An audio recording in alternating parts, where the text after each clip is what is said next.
wines and spirits fraud, the scope of the market, what we're seeing, what we've seen historically, what we're seeing now, and how we can possibly use technology to help fight the blight. So on these first couple slides, I want to know if you guys can tell the difference between the two bottles. If you were served one of the two of these, would you be able to tell the difference? Because one of them is counterfeit.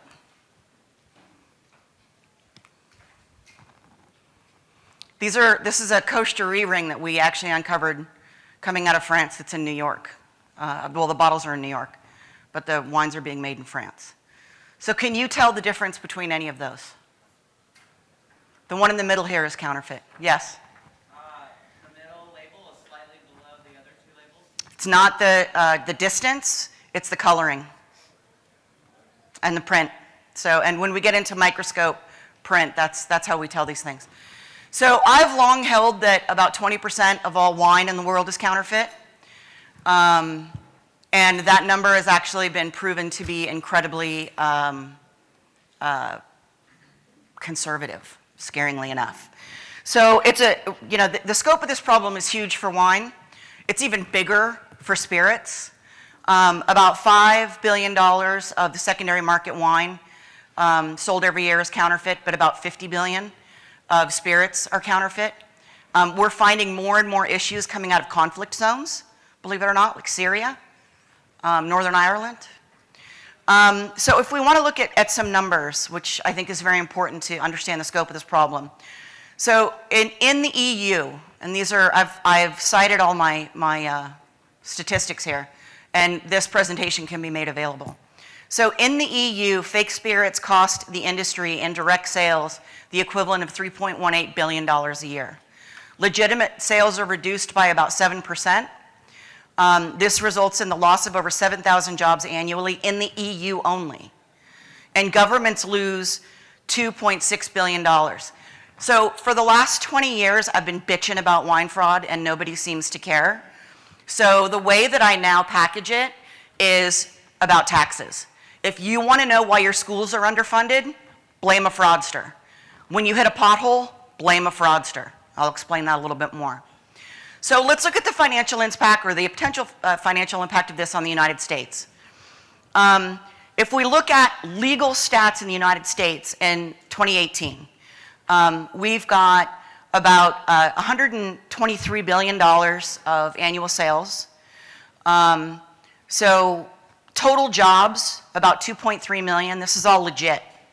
This generates more than $47.9 million in taxes. That's important. The wine and spirits industry is responsible for 1.65% of the entire US GDP.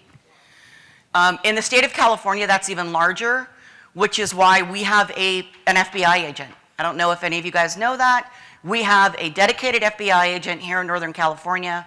I've been training and working with them since 2008. We've had a lot of good success.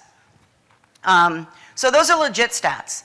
Now what we don't have are any wine fraud stats for the US. So if we use the EU numbers of 7 to 8% and apply that to the US stats, if we're losing 7% sales, that's a loss of $8.6 billion to legitimate vendors. Tax revenues can be down by $3.8 billion per year because of the sale of illegitimate wines and spirits. Now I say illegitimate, not counterfeit, because counterfeit is just one aspect of illegitimate.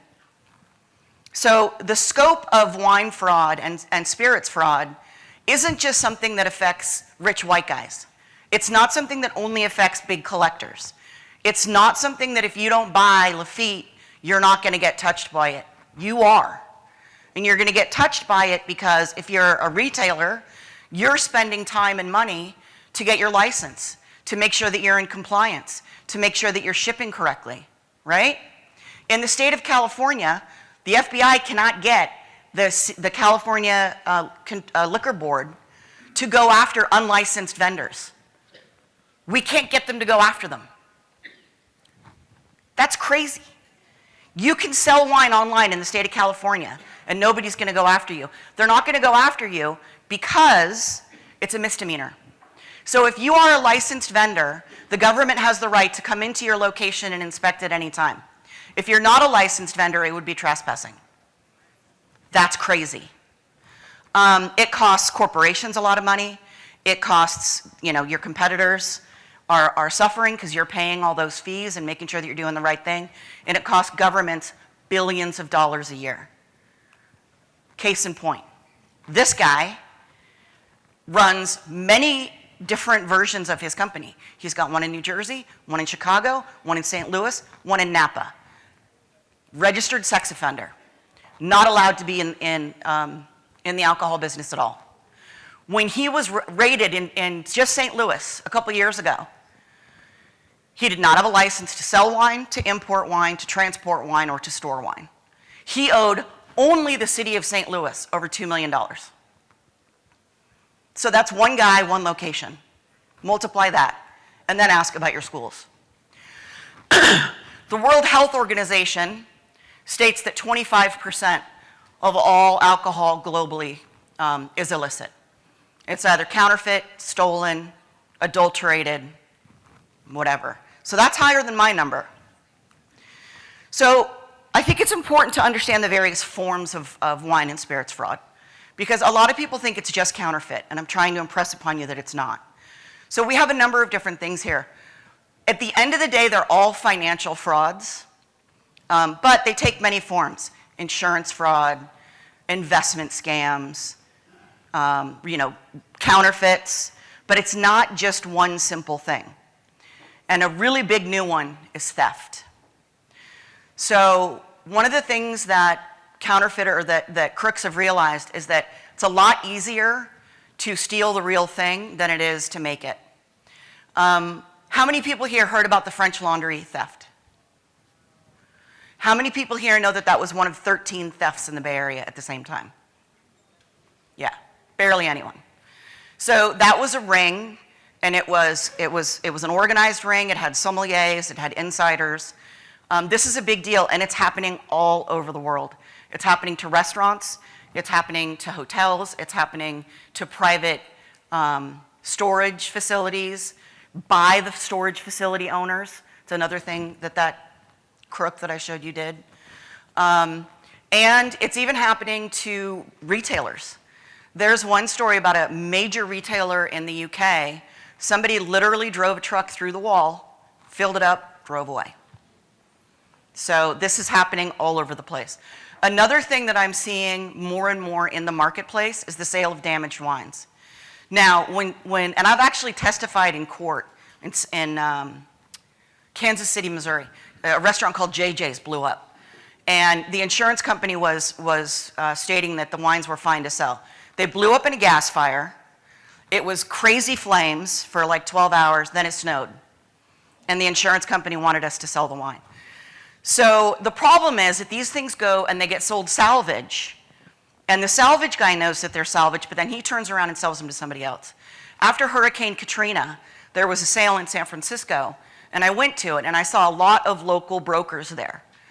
And they bought Harlan and Screaming Eagle and Mouton and Lafite and Jean-Louis Chauve, all sorts of great labels. And then the next day, you saw these offers floating around. No mention. And that's how you end up with bottles like this in private collections. I can tell that they've been through hurricanes, but when people buy them, remember, people don't buy wine by inspecting it anymore. They buy it because they trust someone. They trust an auctioneer. They trust a broker. They read an email. They respond to a futures offer. Nobody buys wine by picking it up. So this is what you end up with when you buy it in 2013, and before you've ever seen the wine, you have Maureen inspected in 2021. Other forms of fraud, bottles that don't exist. It amazes me how much wine and spirit business there is on Facebook and Instagram and Craigslist. We get a call about once a month saying, I bought some Lafite on Craigslist and the guy never sent it to me. Don't buy fucking Lafite on Craigslist. I mean, what are you doing? Insurance fraud, when people realize that they have counterfeit wine or bad wine, they'll ship it and say, oh, it got destroyed in transport. And then, of course, we have stolen wine or wine that was illegally imported. So there are a lot of forms. A lot of you guys have heard about John Fox at Premier Cru, who was running basically a Ponzi scheme. He was one of the people that, fortunately, we were able to turn the FBI onto well before he went bankrupt. So by the time he went bankrupt, we had victims, we had a case that was solid against him, and that was kind of a slam dunk. Not to mention the $1 million he spent on Tinder, despite being married. And then there are investment fund scams. And investment fund scams are something that happen a lot more in Europe than they do in the United States. But what freaks me out in investment funds is that, A, you don't know that they have the wine, and you don't know that the wine is real. And would you trust a guy with a mug like that? Holy Malala. Now, a lot of these are very recent. I think this was a story that broke like 3 days ago, or last week. So this stuff is happening all the time. So then we get into counterfeit bottles, which is most of my jam. This is what my company and I do. And when it comes to counterfeit bottles, there are also multiple types. So you have IP infringement, Romanée candy.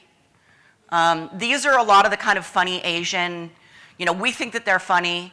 Pacours. Petrus just actually won a lawsuit on this. Winning an IP infringement lawsuit in China is near impossible, so God bless them. But to be honest, if you gave me a sriracha bottle and it was fake, I wouldn't know. I can't read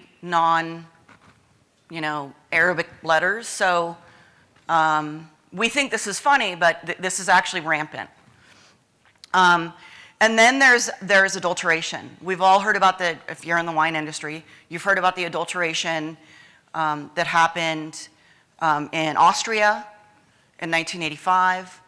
That caused Austria actually to make better wine. In 1986, there was a similar situation in Italy, and that killed 15 people, but nobody ever heard of it. This guy in Bordeaux got in trouble for adulterating wine, and this is supermarket wine. And in 2017, 18, and 19, 1/3 of the entire production of Côte de Rhône was counterfeited by the biggest bottler in the Rhône. 1/3. It's the largest AOC. It's the largest producer in France. Now, most of that was Côte de Rhône wine that was bottled as Châteauneuf-du-Pape and sold in grocery stores, but that's still fraud. You have intentional mislabeling and or re-mislabeling. So here you can clearly see that this is a 2009 La Tâche, which is far more valuable than the crap vintage 2004 La Tâche, although it's still a Tâche, so how bad could it be? But when they opened it, the cork said 2004. Here we have some Chambertin, again, that I found in New York last week, where somebody took a label off of both of these, in fact. The labels were taken off other bottles and put onto these bottles. I can tell because they're worn from the underside. So people are relabeling, there's a lot of recycling going on. Everybody's talking about the wine industry being green. This is the bad part of the wine industry being green. People like to refill bottles. This has become big business in some parts of the world. Unfortunately, eBay tends to sell a hell of a lot of empty bottles. I wish they would stop. We can't get them to stop. I actually presented at the National State Liquor Board Controllers. It was the TTB and all the state liquor control guys. And I begged them. There's one tiny law that they could change that would make this illegal, but they won't. So this is happening in the US, it's happening all over the world. In Europe, a couple of years ago, there was a huge scam where these guys are going around collecting bottles from hotels and restaurants and casinos, refilling them, and selling them on online auctions. Like massive scam. And they got busted. Big, big money. Refilling is fairly simple. Please play. This one's funny. Can we get it to play? Oh my God, if my videos don't play, I'm gonna cry.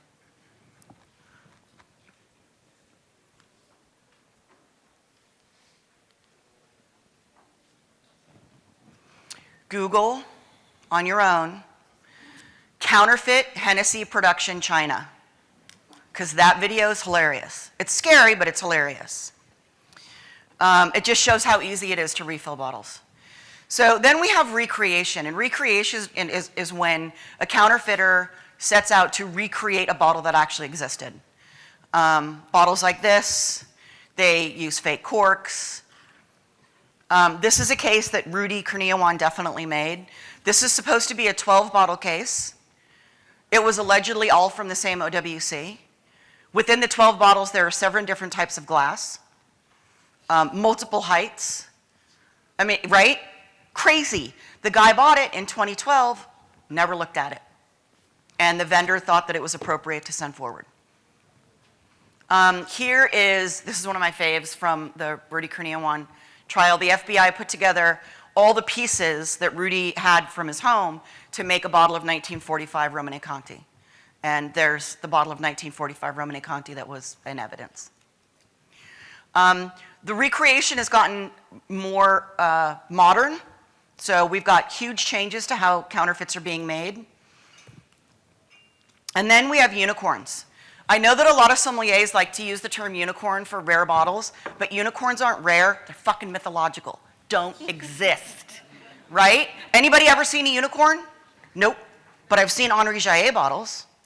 So unicorn is a term that we use for bottles that are only real to the counterfeiter and the person who was duped enough to buy it. Things like a 3-liter or a Magnum bottle of 1945 Romane Conti, never made, never made.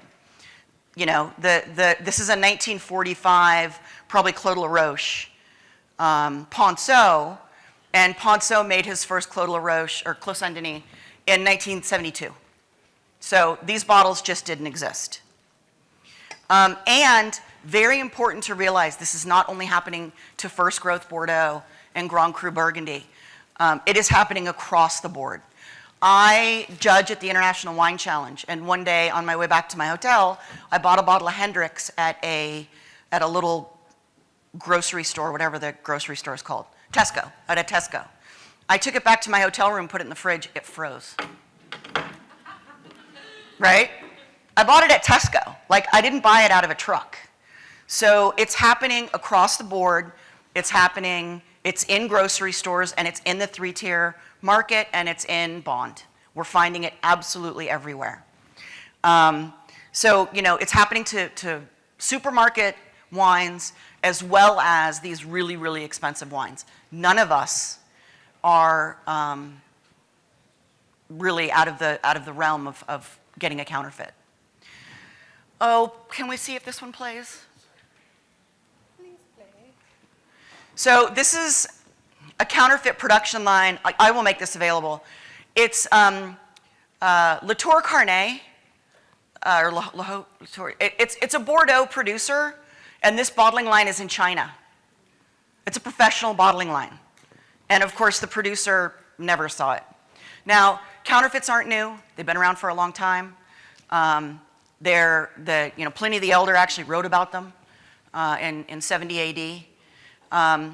In modern history, we have Hardy Rodenstock and Rudy Kurniawan. Hardy Rodenstock's name was Meinhard Gorka. He was a music producer turned wine fraudster. He was very similar to Rudy Kurniawan, whose real name was Jin Wang Wang, in that they were both big personalities. They had big tastings.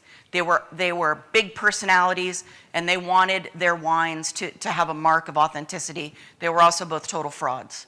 Rudy Kurniawan was created by John Capon and Acker Merrill Condit. The publicly available documents show that Rudy was actually funded through Acker by a number of big friends of Acker, like $1 million loan, $1 million loan, $1 million loan. You guys have all probably heard of The Cellar and The Cellar 2, totaling $34 million that Rudy sold in 2008. At the end of that sale, Rudy owed Acker $15,000. That's crazy. Rudy is currently hanging out in Asia, drinking wine. This picture was taken in Singapore about 2 months ago. So he's out now. So what is the effect that these guys had on the market? Well, first of all, they shot prices up. Second of all, they made producers, especially European producers, realize that direct-to-consumer was a much better and more lucrative model for sales. You've seen a massive decline in the number of negociants that are used. A lot of producers are now holding a huge percentage of production back so that they can release it direct to market via auction or private placements. The other thing that they did was embolden a new generation of counterfeiters. Because there have been so few people caught, and even if they are caught, they really don't get in trouble. Alexander Ayugov, and that wasn't his real name either, so if anybody wants to get into counterfeiting, start working on your fake name, because apparently that's a thing. This kid was making counterfeit DRC for years. He got caught. He was arrested in Switzerland. He was extradited to France. He was found guilty. He got time served and a 150,000 euro fine. I don't know how many of you are familiar with the prices of DRC, but that's not a lot. That's a case of wine. So what counterfeiters have realized is that even if they're caught, there's just going to get a slap on the wrist. Oh, and he's not allowed to be in the wine industry anymore. He was never in the wine industry. The other thing that they've realized is not to make old and rare wine. Hardy and Rudy both made old and rare wine. That's difficult. You need period glass. You need to age the paper and the capsule and the cork. If you make new wine, then you don't have to worry about that stuff. Unfortunately, the producers made it a hell of a lot easier for the counterfeiters. They moved away from plate press, which is expensive and hard, to digital printing. And they did that to include cosmetic anti-fraud, micro-writing, invisible ink, things like that. The issue is that those digital printers are not very expensive. So this is what invisible ink looks like. It's very pretty. That's micro-writing. Look at the lady's hip. Can you see that little 2005? And that's a bottle of Latour. So this is micro-writing. So they went away from this beautiful print that they used to use. They have embedded holograms, things that you can only see with UV lights, and they use proprietary glass. This one should play, yes. But proprietary glass can be faked. So that's just a plastic insert that somebody put in the bottom of a punt to make it look like it was, Petrus glass. Some producers have adopted some technologies, some new technologies. QR codes, proof tags or bubble tags, and NFC tags. These all are totally incomplete. Everything that I've described so far is cosmetic, and it does nothing to actually truly help secure a bottle. Proof tags can fail. They can also be 3D printed and replicated. These tags are horrifically ugly, these NFC tags. But the problem with both of these things is that you have to be in direct contact with the bottle to use them. Nobody buys wine in direct contact with bottles anymore. You buy it online, you buy it as futures, you buy it from an auction house. You don't buy it by going like this. If you have to go like this to prove that your bottle is authentic, it's too late. Organized crime has gotten into the game. Organized crime is very well funded. Organized crime can spend $500,000 to $1 million on a professional grade printer, and they can print the invisible ink and the micro-writing.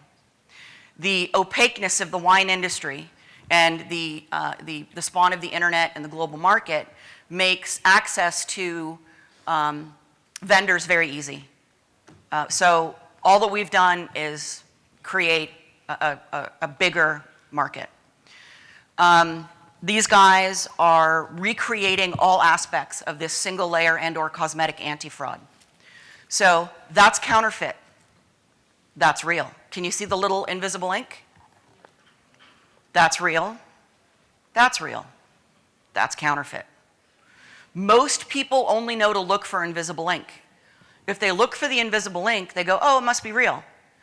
So a lot of these cosmetic solutions are so secretive that even vendors don't really know what to look for. So they go, oh, okay, I see invisible ink, it must be real. How many people are actually going to buy a bottle of DRC and take it back to DRC and go, is this real? And you know what? DRC is not going to see you. They're not going to answer you. So cosmetic solutions are only emboldening and empowering counterfeiters to make better counterfeits. Play? No? Okay, you gotta Google Sassicaia wine fraud on YouTube. So the importance of me showing you this video, this is a video that was made by the Carbonieri, in Italy a couple years ago. Sassicaia had a huge counterfeit bust. And these guys had a glassmaker make perfect glass. They had perfect labels with the right paper, with the right invisible ink. They had the right tissue paper to cover the bottles. They had the right OWCs to put the bottles in. They had the right bands to band the OWCs. And they had the right boxes to put those OWCs in. Massive, massive fraud. Every single aspect was correct. So, the next time somebody says, don't, oh, it's an OWC, it's banded, don't open it. Well, you should open it because you don't want to find out that 5 years later that OWC of Montrachet DRC that you didn't want to open is actually filled with Gugal Cote de Rhone Blanc. Been there. Seen it. Yes? How did you guys figure out? I'll answer that later. And I didn't. The Italian authorities figured this one out. So none of these current anti-fraud solutions are good. They are not layered. They are not timeless. They're easily replicatable. They're ugly. If you're a first growth, you take pride in how beautiful your wine is, even if you're not a first growth, even if you make your wine at home. Like, you spend a lot of time on your design. You don't want some big-ass ugly tag going down the side. That's not pretty. It's not elegant. And these are actually very important things to a lot of producers.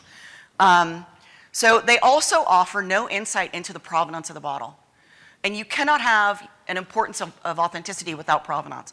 If you talk to any producer, they are just as annoyed if you drink a counterfeit bottle as if you drink a bottle that is off. If you have a cooked bottle, that's going to show just as poorly on them as a counterfeit bottle. So provenance is important. Now, obviously, I started Shea Consulting. By the way, it is Shea Consulting and Shea Vault. Shea is French for cellar. My mother's maiden name is also Shea, and I birthed companies, not children, so it's a little homage to mom.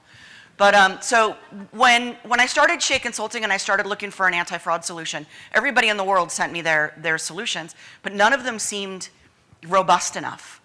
They all were cosmetic. They all were single layer. They just substantiated refills. They were too secretive. So I wasn't very happy. And the biggest hurdle that we have as a wine industry is that it's totally opaque. Everybody goes, oh, well, I've been buying from this guy for 20 years. You can trust me. Well, yeah, people trusted John Capon, didn't they? And they got screwed to the tune of hundreds of millions of dollars. I don't want to trust. I'm a Reagan girl. I want to verify. The blockchain allows us to verify both the authenticity and the provenance of a bottle. So, I firmly think that this is going to be something that's going to be the future. Blockchain technology allowed for a solution that has all the pieces that I was looking for. Layered, immutable, you can't fuck with it. Timeless, if I'm looking at bottles that are 50 years old, and I know that tech is going to change. My father is one of the original designers of the integrated circuit. I learned all my 4-letter words, as about a 3rd grader because he got pissed off that AMD couldn't get chips off the line before the Japanese could get them off the line in a counterfeit fashion.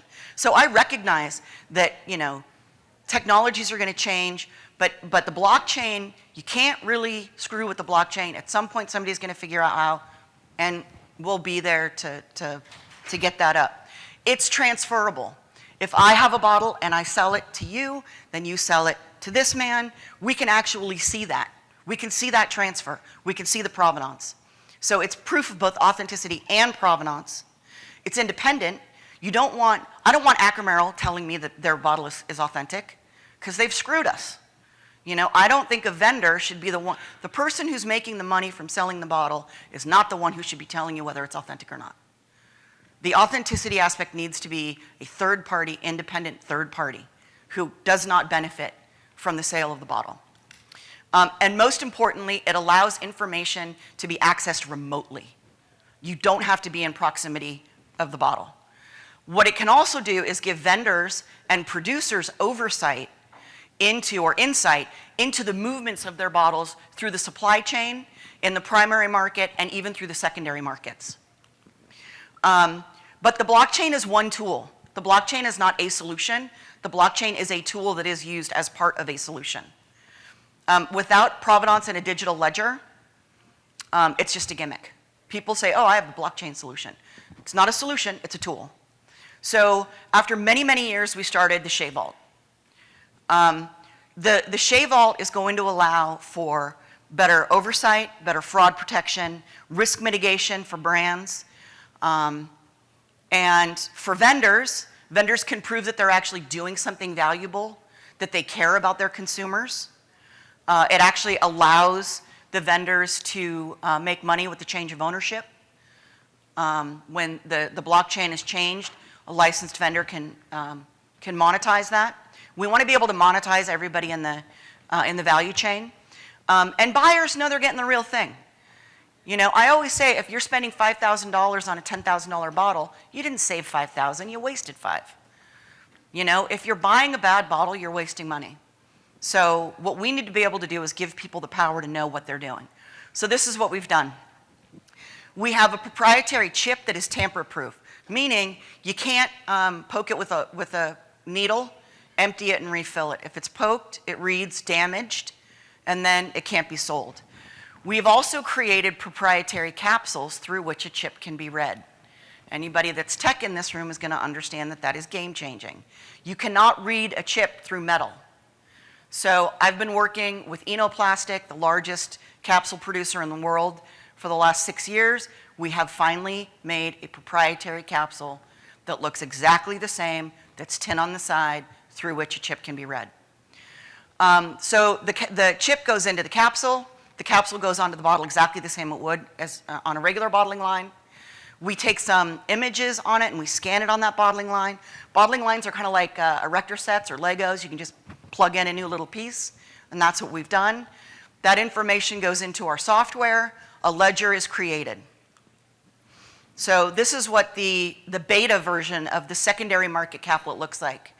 In the secondary market, after the bottle's gone through the bottling line, we put a short, clear PVC capsule on that also has a chip and a QR code, and that gets heat shrunk on the bottle. And this is our proprietary capsule through which a chip can be read. This is game-changing. What consumers see is this online ledger of authenticity and provenance. It shows you a picture of the actual bottle, not a stock image, the condition of the bottle at the time of authentication, and or if it's input at the producer. On the bottom, then you have the provenance section, which scrolls if there's more provenance, and then the company that inputted it, and the name and the signature of the authenticator, and or the company that input it. So if that was input by a producer, that would be the producer's information. In 2019, right before COVID, we sold a couple $1 million at Zacky's. All of it had been inputted. The Zacky's online catalog was able to show a hyperlink with the link to the online ledger, the blockchain ledger for every single bottle in the sale. So the idea now is that in the secondary market, people will be able to put a hyperlink on an offer and then have people be able to go and see the ledger. If you look on the phone, this is what the ledger looks like if you scroll. I can show anybody that wants to see it. But it's the same thing, and you can see on the provenance section how there's a little arrow. And that's because the provenance never goes away. You just add to it, right? And then, you know, that little Shea Consulting symbol means that Shea Consulting inputted that bottle.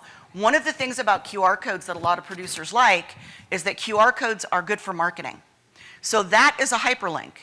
So if you are a vendor and you're the one having the bottles inputted, that's a hyperlink to your website so that you can,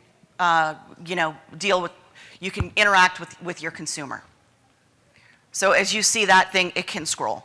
The owner of the bottle's name can be confidential, in which case it'll just say confidential, but the actual sale information can never be made confidential. So I'm going to go back one. So that Shea Consulting symbol right there told you it's a hyperlink, right? And the big elephant in the room right now is NFTs, non-fungible tokens. A couple things about NFTs. Non-fungible tokens cannot be interchanged with any like item.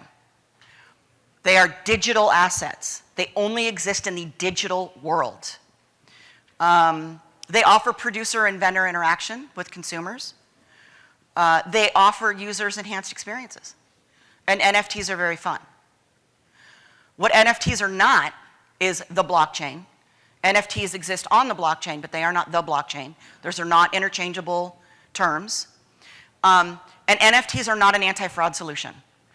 They are consumer interaction and marketing and fun. Bottles of wine are fungible. So a bottle of wine or a bottle of spirit cannot be an NFT. That doesn't mean that an NFT cannot be layered on top of a bottle of wine. So the most fun thing that we now have going on is layering an NFT onto this Shea Vault certificate so that it can be used in a way that can interact with consumers. Producers can actually interact. Consumers can have an enhanced experience. So that little Shea Consulting hyperlink can actually be the hyperlink to an NFT. So we are working with a group called Club Divan, and they are making individual NFTs for bottles. And what I think is so fun about this is that they're little videos. So 2020, you buy a bottle of 2022, Ramonet, and what you have is the producer talking about the wine, showing you pictures of the vineyard. It's a video. Talking about the video, talking about why, or it's Mouton, why they blended this way or whatever it is. If it's happening in the secondary market, the vendor can also add, 5 seconds to the clip. And then whoever buys the bottle has what they call a digital cork. When they open that bottle, they can share that digital cork with up to 12 people for a bottle. Those digital corks get saved in their digital wallet, and then producers and vendors can see people's digital wallets and use that information to market to those people, to invite them to special events, to create greater user experiences. So what we've done is we've combined the authenticity and the fun and the marketing of the NFT together. I would be remiss if I didn't mention the human element, because no technology in the world is going to replace us. So I would ask you all to be vigilant, get educated, remain educated. I have a website called winefraud.com, lots of information there. Only work with good vendors. Don't work with baddies. Don't work with people that are known to have defrauded people. Do not support bad actors. Give your money to good actors. And speak up when bad actors appear. No tech can replace us. So please be part of the solution. And that was what I thought was going to be 20 minutes, but I got more time. Thank you. Thank you.